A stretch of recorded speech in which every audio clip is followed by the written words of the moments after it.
ki khubor ka bate si TV. Lawan Rashapi taka Frank Motors. Visit Frank Motors or call 7045207973. MIT University of Meghalaya.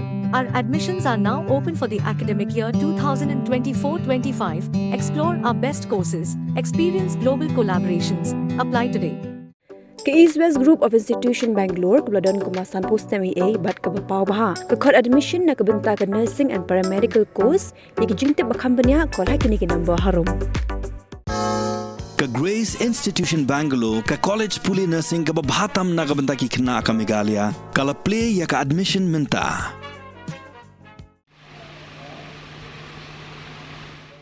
Komisi benta benis nok tilang ha ke Rakhe ke International Yoga Day ha ke leng kiri ke Perthai ke bela Rakhe manlaus nam ha ka poetry ku juliu ke Lajong Farmers Produce Organization kum ke kenhun nongrap na riboy ke Rakhe ya ke negesngi batip kum ke International Yoga Day. Ya kini gejing Rakhe lapen long Hagladen Tower Hall nong po hak bagi nong yalam bagi dekat ketika kenhun ringkat ke samla berki hybrid lawan banyak shimbenta hak Rakhe ya kini gesngi latip kum ke International Yoga Day. Bashim hak kini gejing Rakhe ya ke International Yoga Day kinong rap ringkat ke samla berki hybrid lapen long gejing kelan met ki bedai kat kum ke kendon ya leka jong gejing leka yoga.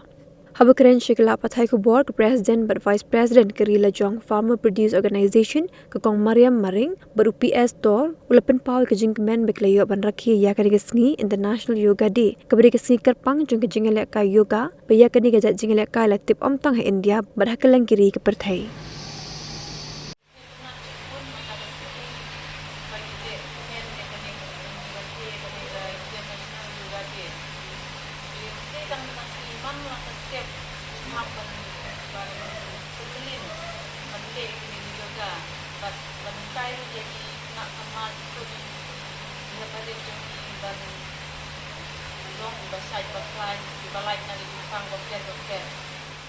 We are celebrating 10th International Yoga Day today here in Nampo, Riboy, district Meghalaya.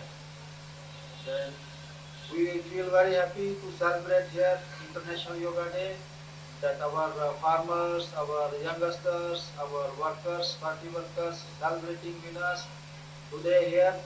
Then the message for the young Riboy, please do physical activities. You can become healthy. We can make healthier our Riboy Meghalaya. We have the vision to self-reliant Meghalaya. Then our message, each and every farmer and each and every youngsters from our Meghalaya, please do physical activity, sports, and just like this events, international yoga, that you have to take participate each and every event. Then we can make self-reliant Meghalaya. Khubla Shibul, Maitla, Kardong.